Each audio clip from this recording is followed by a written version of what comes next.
Hey everyone, welcome back to our weekly YouTube DEVOS. I'm Jaycee and I'm here to share a little bit of encouragement for you this week.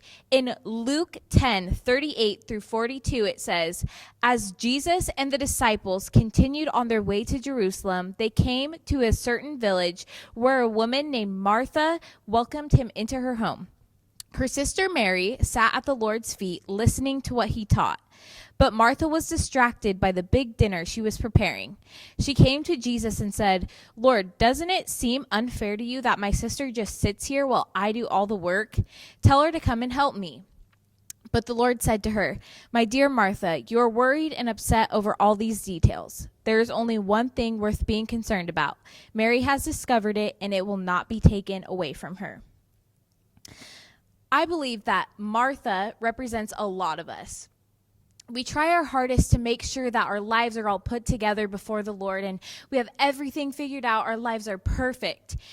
But I believe that Martha is just like so many of us. All of us are wanting to make our lives look perfect and prepared before the Lord. But that's not what the Bible tells us. God chooses us exactly how we are. He calls us to be his children, not to be perfect. We believe that in order to be good enough for God, we have to present ourselves as perfect. But that's the opposite of what God calls us to do. He looks at us while we are sinful, and he still calls us his children.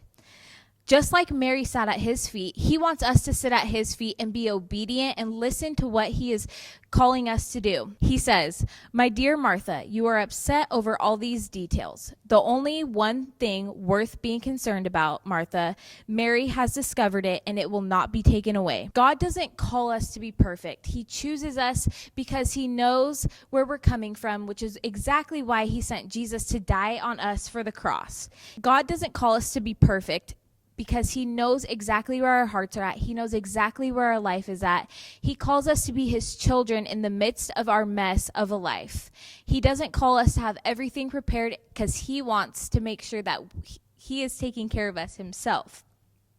Rather, we are supposed to sit at his feet and listen and obey what he is calling us to do. So I just have a question that I want you guys to ponder. It's a little bit deeper of a question, and I really want you guys to think about where you are throughout this question. What position are you taking in front of Jesus?